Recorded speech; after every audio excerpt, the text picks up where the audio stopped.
콘돔은 인류사의 한 획을 그은 발명품입니다. 여성을 예상치 못한 임신에서 해방시킨 건 물론 섹스란 행위를 생식의 차원에서 쾌락의 도구로 만들어줬죠. 그리고 때로는 코끼리를 구해주기도 합니다.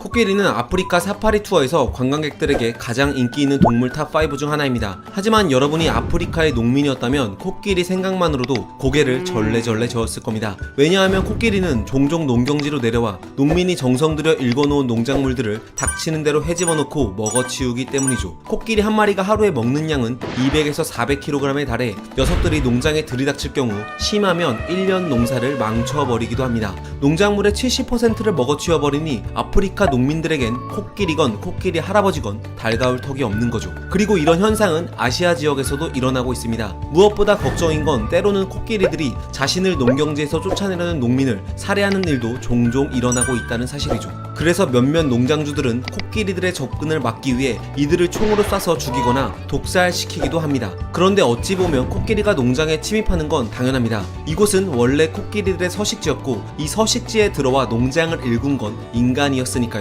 하지만 농민들 역시 코끼리 때문에 걱정이 많은 터라 환경단체나 정부 측에서는 농민들과 코끼리가 공존할 수 있는 방법을 모색하게 됩니다. 그 방법 중 가장 효과적인 건 전기 울타리였습니다. 코끼리는 학습 능력이 뛰어나 전기 울타리에 한번 당하고 나면 웬만해선 다시 찾아오지 않기 때문이죠. 그러나 이는 너무 비싸다는 단점이 있었습니다. 그래서 농민들은 하는 수 없이 전통적으로 전해 내려오는 방법을 쓸 수밖에 없었죠. 바로 고춧가루입니다. 농작물 근처에 고춧가루를 묻힌 밧줄을 걸어두면 코끼리는 멀리서 자극적인 고춧가루의 냄새를 맡고 농장에 접근을 하지 않습니다. 그도 그럴 것이 코끼리는 후각이 매우 예민한 동물이기 때문에 작은 고춧가루 자극에도 질색팔색합니다. 얼마나 후각이 예민하냐면 온 냄새만으로 원주민이 어떤 부족인지를 구분할 수 있으며 가족들의 위치를 소변 냄새로 파악하는 건 물론 암컷의 번식기를 냄새로 알아차릴 정도죠. 아무튼 그래서 고춧가루 밧줄이 통했을까요? 그럴리가요. 이는 소규모 농장에선 효과적이었지만 큰 농장엔 비효율적이었습니다. 어디에서 코끼리가 나타날지 모르니 농장 전체를 고춧가루 울타리로 둘러쳐야 했고 결과적으로는 고춧가루를 많이 사용하게 되면서 돈과 시간이 배로 들어갔던 거죠. 이런 상황을 두고 탄자니아의 지역사회단체인 허니가이드의 다미안 이사는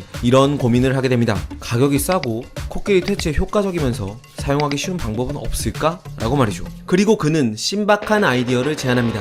바로 콘돔 폭탄이었죠. 콘돔에 고춧가루와 함께 작은 돌과 흙을 가득 넣은 후 폭죽을 꽂은 다음 심지를 밖으로 빼서 매듭을 지으면 고춧가루 콘돔 폭탄이 완성됩니다. 코끼리가 농장 근처로 왔을 때 심지에 불을 붙여 휙 던지면 공중에서 콘돔이 팡 폭발하고 고춧가루는 바람에 날아가 코끼리가 농작물에 접근하는 걸 막아주죠. 콘돔은 싸고 구하기 쉬웠으며 웬만해선 찢어지지 않을 정도로 튼튼했습니다. 그리고 콘돔 폭탄을 만드는 과정마저 간단해 지역 농민들에겐 전파시키기 딱 좋았죠. 실제로 2016년 탄자니아의 한 마을에서 이 콘돔 폭탄을 사용해본 결과 코끼리가 죽는 경우는 제로, 코끼리에 의해 사람이 죽는 경우도 제로가 됐고 무엇보다 농작물의 생산량이 12배 가까이 늘어났죠. 코끼리도 살리고 지역 농민도 살리는 효과적인 방법이었던 겁니다. 그리고 재미있는 건 지역단체 허니가이드 측에서는 콘돔 폭탄을 사용하기 전에 1단계로 코끼리를 향해 손전등을 비추고 2단계로는 경적을 울린 후 3단계에서 콘돔 폭탄을 사용하게끔 했는데요.